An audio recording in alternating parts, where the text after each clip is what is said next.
Rosa Betty Muñoz nació en Ancud, Chiloé, en 1960.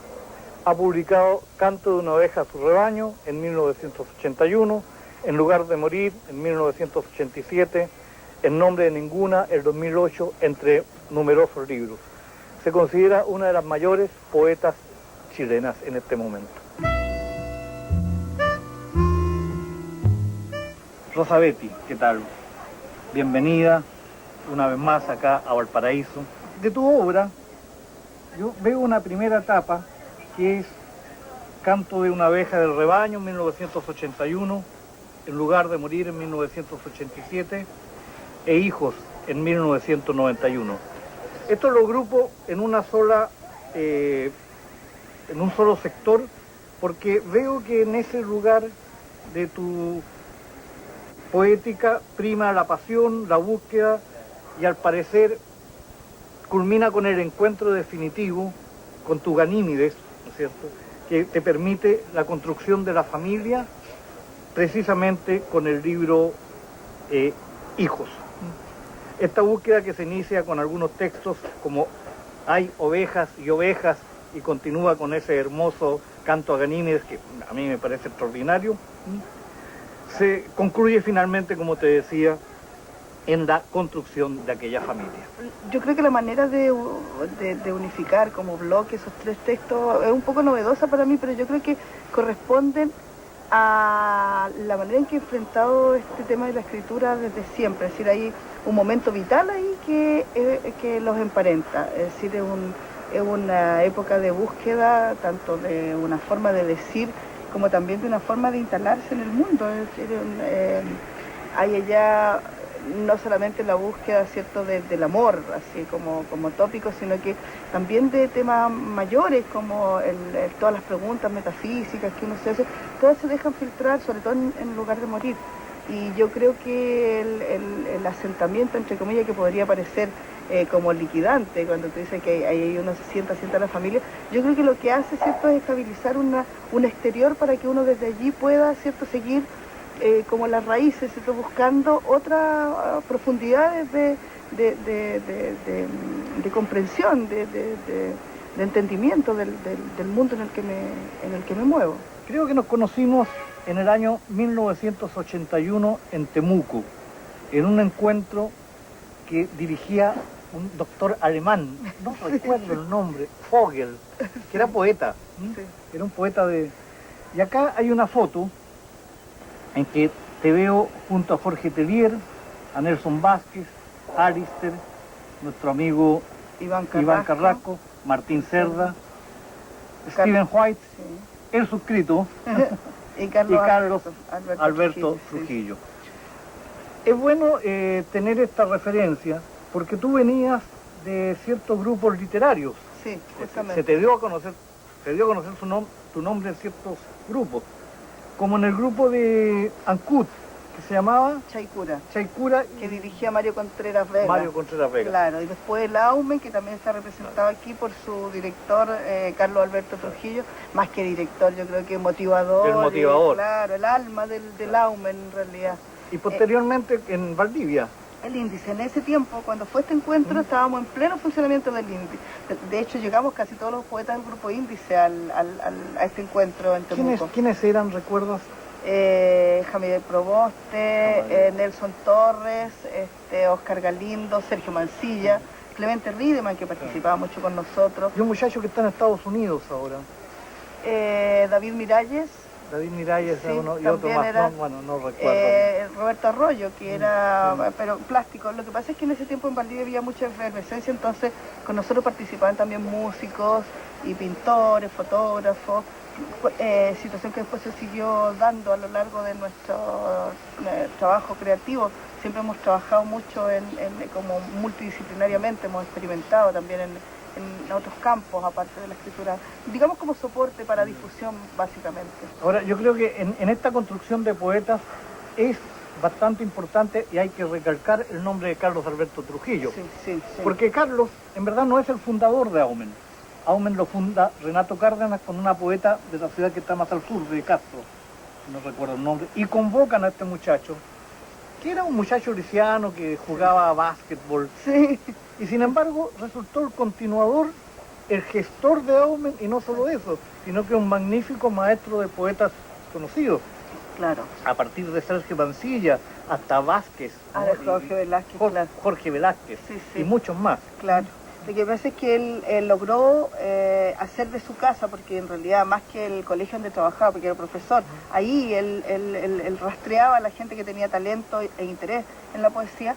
Él logró concentrar en su casa un verdadero centro de efervescencia cultural. Habían arquitectos, médicos, gente que iba a convivir con estos estudiantes de educación media, y todo en igualdad de condiciones, hacían críticas, lecturas, y eso fue un espacio de crecimiento impresionante para un adolescente. Y lo que yo heredé de allí, porque yo nunca participé de Aumen realmente, es las técnicas de trabajo que ellos tuvieron, que después las ejercimos nosotros en el índice. Sí, sí. Pero luego viene Baile de Señoritas en 1994 y La Santa el año 98. ¿Te parece a ti que es el tema de estos textos la ubicación social de la mujer y su participación en la construcción del entorno? Porque a mí, como lector, me llega una suerte de reconocimiento de la heroicidad de la mujer en este ambiente geográfico. Yo creo que la que sostiene el tema cultural en Chiloé, de la cultura tradicional, es la mujer. Es decir, el papel del hombre ha sido siempre como ajeno, porque ha tenido que viajar mucho, es decir, el tema del trabajo las hacía irse de las comunidades primitivas, siempre estar o en el mar, lejos de la casa, o en la esquila, o en Argentina se iban a distintos trabajos. Entonces, mucho mundo de mujeres solas. Y sociedad matriarcal. Y una sociedad matriarcal, Claro, el mundo de las decisiones. A mí me parece un mundo interesantísimo. Y eso mezclado además con la influencia que tuvo la Iglesia Católica, con la evangelización, que fue de una manera muy especial en Chiloé, hace que el mundo esté permeado por un tema de devoción que también sostienen las mujeres. En La Santa se ve claramente eso. De hecho, yo viví una infancia completamente metida en las iglesias, en los grupos católicos, y yo contaba alguna vez como anécdota que yo iba a las procesiones, me aprendía poemas de memoria, y mi papá iba con una silla, paraba la procesión, me subía arriba a la silla, vestía de blanco, recitaba 1 o 2 estrofas, seguía la procesión, así era de estos niños, y andaba por distintas islas haciendo esto, porque son imágenes que uno tiene a fuego marcadas. En una entrevista cuentas que tu madre conocía poemas larguísimos, que tú los escuchabas. Sí. O sea, hay una tradición en tu familia. Sí, pues claro, es que en la escuela antigua hacían, en las escuelas rurales enseñaban mucho en Chile. De hecho, mi madre y parientas de mi madre ejercitan ahora para tener la memoria activa, ejercitan recordar estos poemas largos que le enseñaban, y sobre todo religiosos, muchos fragmentos también de romance, es decir, son... el ejercicio de la poesía yo lo vi en la cotidianidad en mi familia. Entre estos dos mundos, a mí me parece que tú haces una oposición de lo positivo y de lo negativo. Esa sociedad matriarcal es positiva. Sin embargo, cuando te cambias geográficamente y te vas a Chiloé continental, a Chaitén, donde la sociedad es patriarcal, al parecer, por las obras del camino, por la economía de la ciudad misma, tu visión cambia y tu visión es crítica. Sí. Y ahí tiene 2 libros continuados, ¿no es cierto? Sí. Sombras en el Roselot, que es premio del Consejo Nacional del Libro del año 2002, lo publicas ese mismo año, y Ratada, del año 2005.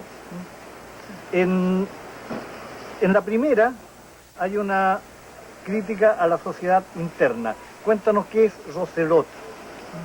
Roselot es un barrio en Puerto Montt, el barrio de tolerancia, como le llaman eufemísticamente, donde llegaban los barcos y los marineros a divertirse. Hoy día sigue existiendo el barrio Roselot, pero con otro, ya no es el barrio de casas de remolienda. Pero yo quise guardar como referente el nombre dentro, porque lo que significa en el sur de Chile es como claro para todos nosotros, y el texto juega con estas imágenes de la convivencia entre el espacio de lo femenino dividido, ¿no? Entre la casa, la familia, una parte de ser mujer que significa, ¿cierto?, esta especie de encierro dentro de lo doméstico, y por otro lado, como ese mismo espacio, ¿cierto?, cargado de otras que son también posibles y que también conviven dentro de uno de pronto, ¿no? En ese espacio a Chaitén llegan de pronto algunos amigos, veo aquí, ¿no? Sí. Los amigos más valientes llegaron todos a verme a Chaitén. Había que ir a una avioneta que era para 6 pasajeros, de las que se cayeron, mientras yo vivía en Chaitén se cayeron 2. Eso significa que no, porque eso generalmente no por ninguna cosa del sur casi son noticia nacional, pero ocurre que es un accidente relativamente frecuente. Y los amigos más valientes, como digo, llegaron a ver. Hicimos varios encuentros en Chaitén. Aquí están mis amigos del alma, Jorge Torres, fallecido, uno de los más extraordinarios poetas, no solo del sur de Chile, el chileno. Cantante de tango también. Cantante de tango, sí, y de boleros. Querido Clemente Riemann. Y Ricardo Mendoza, poeta, pintor, editor del Cultrún. Sí. Ahí están en Chaitén, ¿no? Estamos en Caleta Gonzalo, en Chaitén, sí. Un encuentro que hicimos que fue un encuentro precioso porque fuimos solamente 9 amigos, nos juntamos en unas cabañas y nos dedicamos, así como en una etapa de madurez nuestra, personal, a leernos descarnadamente como cuando éramos adolescentes, pero ahora con conocimiento de causa, además de nuestras vidas que habíamos hecho con ella y cómo nuestra poesía era o no coherente con lo que habíamos estado haciendo hasta ahora. Un hito para todos nosotros fue ese encuentro, porque tenemos la confianza y el amor recíproco como para hacer ese tipo de análisis que son tan difíciles, ¿no? ¿Recuerdan qué año fue? El año 96. Oye, pero también en Chaitén se produce el otro libro, que es Ratada. Ratada es la invasión, porque te lo escuché decir en la Sebastiana hace un año atrás, por ahí. La invasión de las ratas a la ciudad en épocas de hambruna. Sí. Hay una crítica también ahí a la sociedad de esa época. ¿Por qué Ratada? Un nombre duro.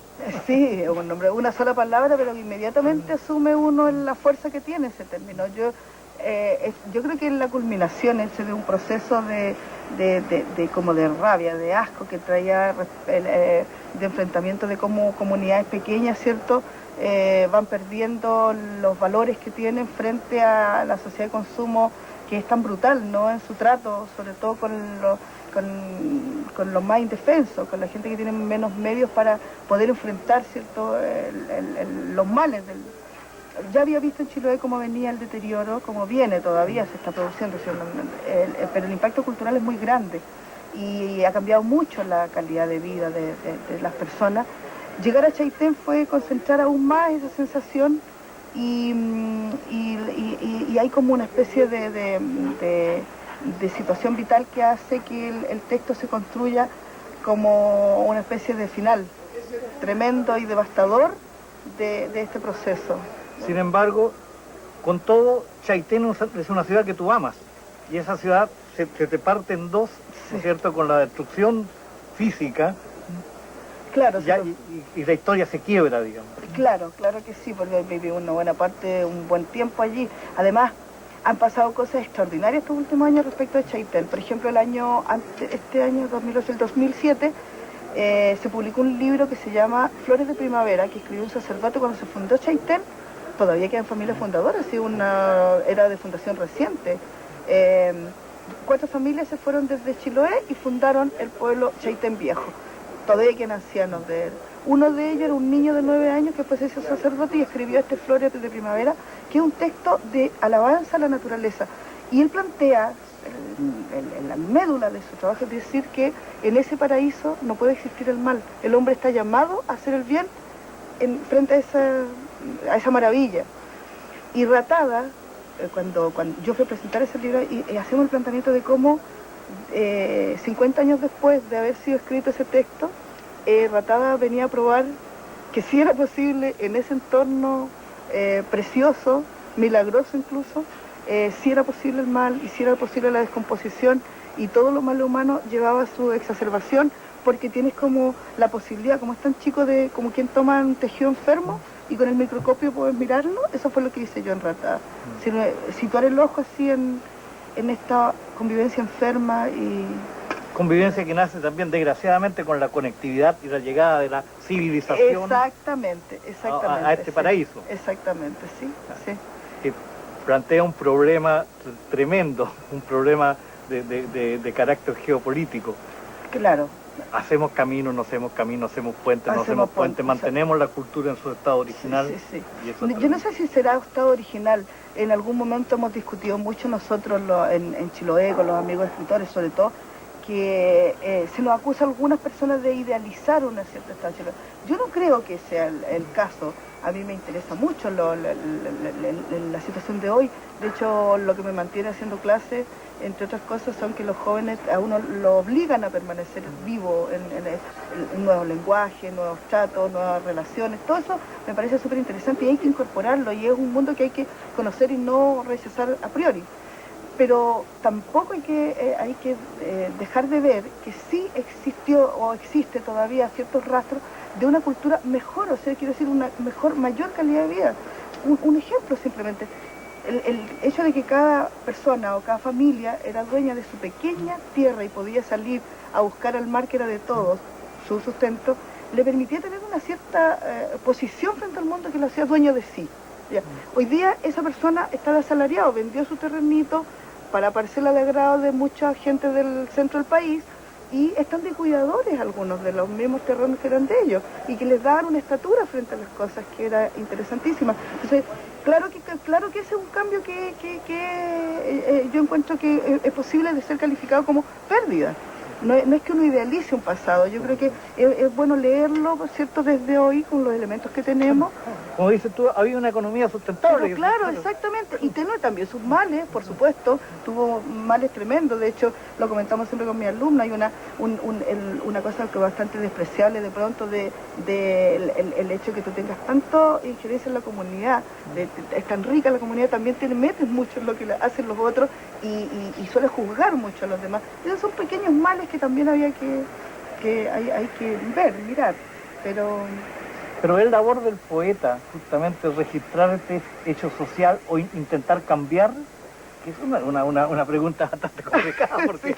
No creo que tenga que el poeta hacer nada. El poeta lo único que tiene que hacer, yo creo, es que escribir, dejar, ser como un instrumento. Para mí él debería ser un instrumento de dejar de, ya que uno es capaz de tener esta percepción de las cosas de alguna manera abierta siempre, porque yo creo que eso es lo que hace un poeta, anda siempre como sensibilizado, de manera que la realidad es posible que pase a través de él y se plasme en la palabra, quede, ¿cierto?, sintetizada, la esencia de ella puesta allí.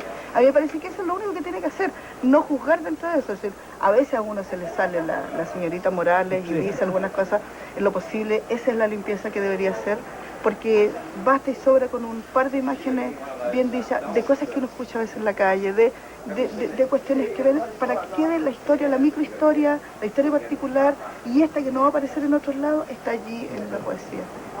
El tiempo va cambiando y va cambiando el destino de los pueblos, pero también el destino de la fotografía. Mira qué curioso, en esta foto que vimos antes está Jorge Tellier, año 81. Esta foto debe ser del año 96. He viajado de Suecia tal vez, y me invita mi amigo Bernardo Reyes al tren de la poesía. Estamos en una plaza en Lautaro que es la Plaza Jorge Tellier. Sí. No, Jorge falleció en 96, me parece, o 93. Sí, 96, no, de manera, sí. Esto tiene vertido el año 97 sí, o 98. Claro, sí, tal vez un poquito posterior. Aquí habíamos varios amigos que hemos tenido un camino común. Aquí hay un chilote más que Aristóteles España. Que sí. Enrique Moro, ambos de Valparaíso. que está muy ligado, tú y Enrique Moro, a mi conocimiento de Valparaíso. Es decir, la primera vez que yo vine al puerto fue y los conocí a ustedes. Cuando, bueno, a ti ya te conocía, pero cuando vine a Valparaíso a una entrega de premios de la Universidad Santa María, el Apoliner, que se el hizo Apoliner. allí conocí a él. Y aquí está esta gran pareja de amigos, Bruno Serrano y Eddie Navarro, que se fueron al sur después y vivieron en Valdivia. Correcto, sí. Oye, hay un título más reciente que es En nombre de ninguna, editado justamente en Valdivia el año 2008. Sí. Continúa, a tu parecer, el tema del baile de las señoritas, el tema de la mujer. Yo lo he leído y me parece un poco una continuación de la Santa, por ahí va el tema. Sí, puede ser. ¿Puede ser esa lectura válida? Puede ser válida, claro. Yo creo que de todos modos siempre está el ojo puesto allí en la mujer y su poder sobre el mundo, o el poder que pueden ejercerse estas mujeres aquí. Este es un trabajo que lo más difícil que fue hacer fue porque yo quisiera caminar hacia esa poesía donde uno tuviera bien poco que hacer sin dejar hablar a otras. Allí hay varios testimonios de muñecas, de mujeres como tenían relaciones con sus muñecas y así aprendían la maternidad.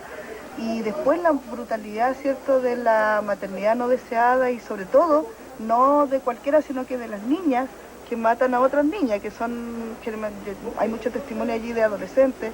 Yo he tenido contacto con adolescentes desde siempre que hago clases.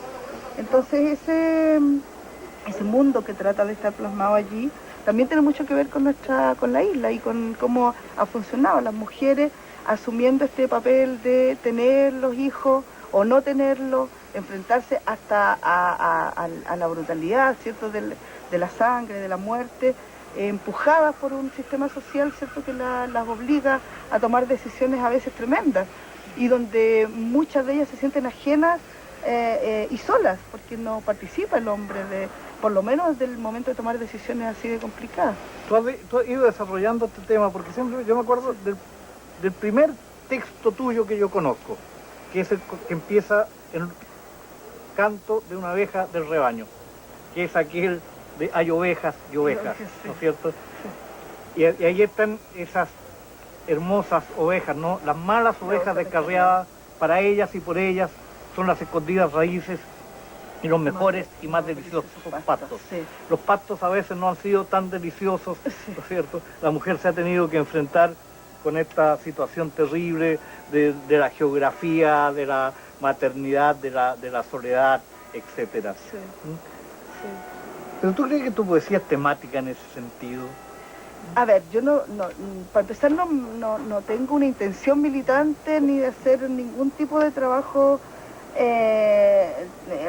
programático respecto de mostrar a la mujer en un cierto sentido. Yo creo que en eso tengo mi compromiso puesto en la cultura de Chiloé, que me parece riquísima. Es decir, eso de la oveja descarriada, por ejemplo, la parte que tú leíste, cuando escribo La Santa, por ejemplo, yo pienso en toda esa cantidad de mujeres que han tenido vidas como pésimas, horrorosas, miserables, y el elevarla a cierta otra estatura a través de la palabra, me parece que tiene que ver con mi compromiso con las mujeres que yo he conocido, y no creo, ¿cierto?, que tengan que ser especialmente, seguramente los hombres tienen que hacer su papel también, ellos hacen su escritura. De hecho, a mí me gusta mucho leer poesía, como que cuando han asumido los temas que también me interesa, que van complementando, como un rompecabezas, ¿no? Cada uno pone su parte, esto es un coro. Y en el sur yo creo que no tenemos un buen y afiatado coro. Yo hago mi parte y mi voz, eso es lo que no necesariamente quiero imponerla a los demás y ser la solista por ningún motivo. Claro, porque había una discriminación positiva. Eso creo yo que es un error. A mí la discriminación positiva no me interesa, ¿verdad?, de las mujeres. Creo que el signo mayor de respeto que yo he considerado a mis compañeros poetas del sur ha sido que soy una más del grupo de los... Ni he tenido que hacer peleas, ni ellos han cometido, yo creo que la humillación para mí de hacer una discriminación positiva. Que a mí me parece un poco vergonzosa, porque yo voy adelante a mostrar mis textos, esperando de ellos el mismo trato que se dan entre ellos, y lo he tenido siempre. Eso me parece el mismo trato, no especiales porque soy mujer. Rosa Betty, te agradecemos esta conversación y contentísimos de tenerte una vez más en Valparaíso y que esto se repita. Gracias por invitarme, yo también estoy muy contenta de estar una vez más aquí. Me gusta mucho venir a Valparaíso, ciudad puerto como la nuestra, en Chiloé. Gracias.